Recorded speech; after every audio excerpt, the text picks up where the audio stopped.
ಸಂವಿಧಾನ ವಿರೋಧಿ ಅಮಿತ್ ಶಾ ಅವರಿಗೆ, ಸಂವಿಧಾನ ವಿರೋಧಿ ಅಮಿತ್ ಶಾ ಅವರಿಗೆ,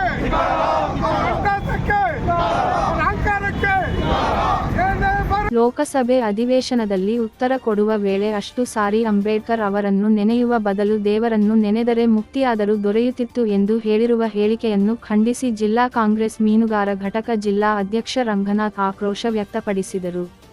ಬಹು ವರ್ಷಗಳಿಂದ ಬಿಜೆಪಿಯವರು ಕಾಂಗ್ರೆಸ್ ಪಕ್ಷವನ್ನು ಮತ್ತು ಪಕ್ಷ ಬೆಳೆಸಿದ ದಲಿತ ನಾಯಕರನ್ನ ಹೀನಾಯವಾಗಿ ಮಾತನಾಡುತ್ತಾ ಬಂದಿದ್ದಾರೆ. ಜೊತೆಗೆ ಇಡೀ ಪ್ರಪಂಚವೇ ಮೆಚ್ಚುವಂತ ಸಂವಿಧಾನವನ್ನು ಕೊಟ್ಟ ಬಿ.ಆರ್. ಅಂಬೇಡ್ಕರ್ ಬಗ್ಗೆಯೂ ಸಹ ಹೀನಾಯವಾಗಿ ಮಾತನಾಡಿದ್ದಾರೆ. ಒಂದು ಉನ್ನತ ಸ್ಥಾನದಲ್ಲಿರುವ ಅಮಿತ್ ಶಾ ಅವರು ಸದನದಲ್ಲಿ ಮಾತನಾಡಿರುವ ಮಾತು ಸರಿಯಲ್ಲ.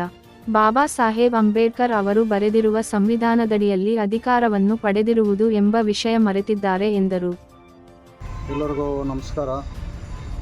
ಇವತ್ತು ಕೋಲಾರ ಜಿಲ್ಲೆಯ ಕೋಲಾರ ನಗರದಲ್ಲಿ ಬಿಜೆಪಿ ವಿರುದ್ಧವಾಗಿ ಪ್ರತಿಭಟನೆ ಮಾಡುತ್ತಾ ಕಾಂಗ್ರೆಸ್ಸು ವತಿಯಿಂದ ಜಿಲ್ಲಾ ಅಧ್ಯಕ್ಷರುಗಳು, ಬ್ಲಾಕ್ ಅಧ್ಯಕ್ಷರುಗಳು, ಕಾಂಗ್ರೆಸ್ ಕಾರ್ಯಕರ್ತರು ಎಲ್ಲ ಸೇರಿ ನಾನು ಮೀನುಗಾರ ಘಟಕದ ಕಾಂಗ್ರೆಸ್ ಜಿಲ್ಲಾ ಅಧ್ಯಕ್ಷನಾಗಿ ನಾನು ಕೆಲಸ ಮಾಡ್ತಾಯಿದ್ದೀನಿ.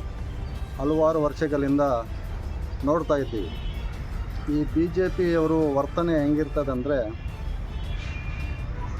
ಈ ದೇಶದ ಜನರನ್ನು ಸುಳ್ಳು ಹೇಳಿ ದಾರಿ ತಪ್ಪುವ ಕೆಲಸ ಬಿಟ್ಟು ಅಭಿವೃದ್ಧಿ ಕೆಲಸ ಶೂನ್ಯ.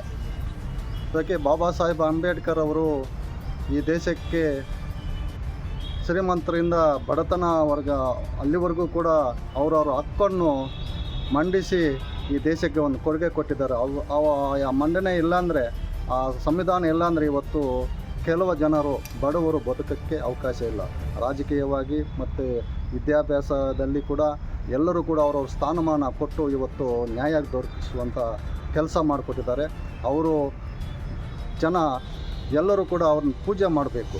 ಯಾಕಂದರೆ ಅವರು ಕೊಟ್ಟಿರುವಂಥ ಸಂವಿಧಾನ ವಿಚಾರದಲ್ಲಿ ಇವತ್ತು ಎಲ್ಲರಿಗೂ ಒಂದು ರಾಜಕೀಯವಾಗಿ ಅವಕಾಶ ಸಿಕ್ಕಿದೆ. ಶಾಸಕರಾಗಿದ್ದೀರಾ, ಎಮ್ ಎಲ್ ಎ ಆಗಿದ್ದಾರಾ, MLC ಆಗಿದ್ದೀರಾ, MP ಆಗಿದ್ದೀರಾ, ಪ್ರಧಾನಮಂತ್ರಿವರೆಗೂ ಕೂಡ ಅವರವರು ಕೊಟ್ಟಿರುವಂಥ ಹಕ್ಕದಲ್ಲಿ ಆಗಿರುತ್ತೆ. ಮೊನ್ನೆ ಲೋಕಸಭೆಯಲ್ಲಿ ಅಗ್ರವಾಗಿಂದ ಅಮಿತ್ ಶಾ ಸಾಹೇಬರು ಮಾತಾಡಿರೋದು ಅಂಬೇಡ್ಕರ್ ಅವನ ಅವಮಾನ ವಿಚಾರದಲ್ಲಿ ಒಂದು ನೆಗ್ಲೆಕ್ಟ್ ಆಗಿ, ಕೇರ್ಲೆಸ್ ಆಗಿ ಮಾತಾಡಿದ್ದಾರೆ. ಅದನ್ನು ಯಾರು ಕೂಡ ಜನ ಒಪ್ಪಲ್ಲ, ಅದು ಖಂಡನೀಯ. ಅವರು ಕೊಡುಗೆ ಕೂಡ ಅವರು ಕೂಡ ಒಂದು ಗೃಹ ಸಚಿವರಾಗಿರುವುದು ಅಂದರೆ ಅವರು ಕೊಡುಗೆನೆ, ಯಾರು ಅಂಬೇಡ್ಕರ್ ಸಾಹೇಬರ ಕೊಡುಗೆನೆ. ಜೊತೆಗೆ ನಮ್ಮ ಕರ್ನಾಟಕ ರಾಜ್ಯದಲ್ಲಿ ಮೊನ್ನೆ ವಿಧಾನ ಪರಿಷತ್ತಲ್ಲಿ ಆಗಿರುವಂಥ ಒಂದು ಮಹಿಳೆ ಏನು ಇವತ್ತು ಕರ್ನಾಟಕ ರಾಜ್ಯದಲ್ಲಿ ಮಹಿಳೆಯರಿಗೆ ಏನು ಸಿದ್ದರಾಮಯ್ಯ ಸಾಹೇಬರು ನಮ್ಮ ಏನು 2,000 ರೂಪಾಯಿ ಕೊಡುಗೆ ಕೊಟ್ಟಿದ್ದಾರೋ, ಅದು ಇವತ್ತು ಬಡವರು ಆ 2,000ದಿಂದ ಸುಮಾರು ಬದುಕ್ತಾ ಇದ್ದಾರೆ. ಆ 2,000 ರೂಪಾಯಲ್ಲೇ ಒಂದು ಸುಮಾರು ಒಂದು ಯಾವುದನ್ನು ಖರ್ಚಿಗಾಗಬೇಕು ಅಂತ ಅದು ಬರ್ತದೆ ಅಂತ ಕಾದ್ಕೊಂಡಿದ್ದಾರೆ. ಅಂಥ ಯೋಜನೆ ಆಗಿರುವಂಥ ಸಚಿವೆ ಲಕ್ಷ್ಮೀ ಹೆಬ್ಬಾಳ್ಕರ್ ಅವರನ್ನು ಒಂದು ಮಹಿಳೆಯಾಗಿ ಅಗರ್ವಾಗಿಂದ ಅವಮಾನದಿಂದ ಮಾತಾಡಿದ್ದು, ಮನಸ್ಸಿಗೆ ನೋವು ಆಗಿರೋದನ್ನು ಮಾತಾಡೋದು ನೋಡ್ತಾ ಇದ್ದರೆ CT ರವಿ ಸಾಹೇಬರು ಏನು ಮಾತಾಡಬಂದು ಗೊತ್ತಾಗ್ತಾ ಇಲ್ಲ. ಏನು ಅಸೆಂಬ್ಲಿ ಅಂದರೆ, ವಿಧಾನ ಪರಿಷತ್ ಅಂದರೆ ಒಂದು ದೇವರ ಇರುವಂಥ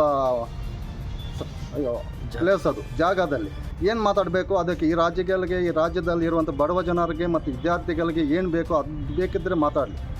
ಮತ್ತು ಬೇಕಾಬಿಟ್ಟು ಏನು ಬಜಾರಲ್ಲಿ ಏನು ಗೊತ್ತಿಲ್ಲದ ಅಂಥವರು ಸಣ್ಣ ಹುಡುಗರು ಮಾತಾಡ್ತಾರಲ್ವ, ಕುಡಿದ್ಬಿಟ್ಟು ಮಾತಾಡ್ತಾರಲ್ವ, ಅದಕ್ಕಿಂತ ಆ ರೀತಿಯಾಗಿನ್ನ ಕೆಟ್ಟಾಗಿ ಮಾತಾಡ್ತಾ ಇದ್ದಾರೆ. ಆ ಪದಗಳು ಕೇಳೋಕ್ಕಾಗಲ್ಲ.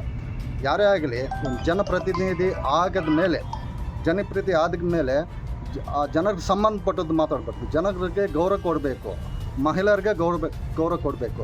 ಅಲ್ಲೇನು ಮಾತಾಡಬೇಕು ಅದು ಬಿಟ್ಟು ಅದೇ ಮಾತಾಡಬೇಕು. ಬೇರೆ ಅದು ಲೋಕಸಭೆ ಆಗಲಿ ಮತ್ತು ವಿಧಾನಸಭೆ ಆಗಲಿ ಅದು ಬಿಟ್ಟು ಆಚೆ ಕಡೆ ಬಂದರೆ ನಿನ್ನ ಬಾಯಿಗೆ ಬಂದು ಮಾತಾಡ್ಕೊಳ್ಳಿ.